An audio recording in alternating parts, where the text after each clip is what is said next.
Hi friends, today we're going to find out what happened in our science experiment that we started on Friday. On Friday we put the celery in blue water and I had it sit overnight and we got a really cool result. If you are writing along with this activity with us, you're going to want to have the other part of your science journal ready. Today we're going to focus on the results and then talk about the conclusion. So I'm really excited to show you what happened. So after one day in the blue water, all of the leaves on our celery turned a bluish color. And so what we can tell from this is that the water, the blue water, made its way up the stalk of the celery and all the way to the leaves. And I'm going to let you see that a little closer even. So when I look at all of my leaves, they now have like a blue color to them. So before we talk about the conclusion and why this happened, for your results, you're going to draw a picture of what this looks like now. So go ahead and number 4 on your paper, go ahead and draw your picture for the results.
All right, now let's fill in number 5 for our conclusion.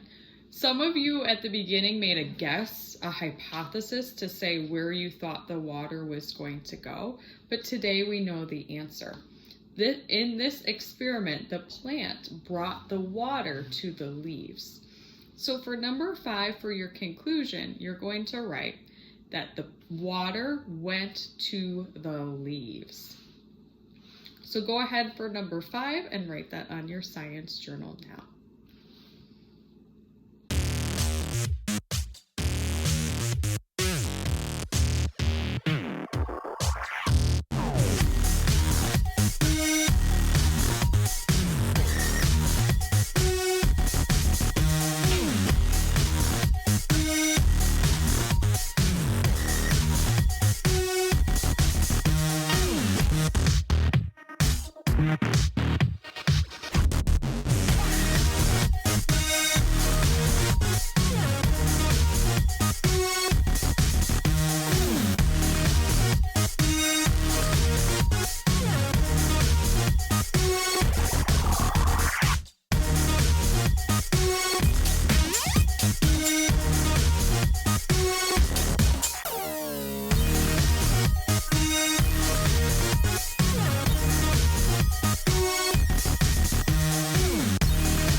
So after I did this experiment, I was very curious to find out why this happened.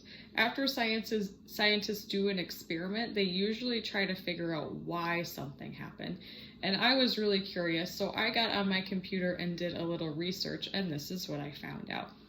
I found out that this happens because most plants, like celery, have tiny little vessels on the inside called xylem. And what the xylem does is it carries water and other nutrients to different parts of the plant.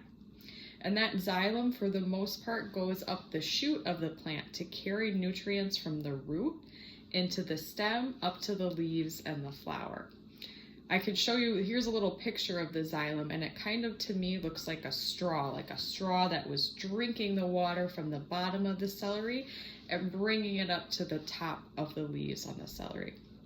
This also made me think of the human body, and in your body you have something called blood vessels, And those things bring blood and oxygen and nutrients to different parts of your body. And in a plant, it's a little bit different because it brings water and nutrients to different parts of your body, but something that is kind of similar about people and plants. I hope that you enjoyed this experiment. If you did it along with us at home, I would love to see what happened in your experiment too. And next week we will try something new.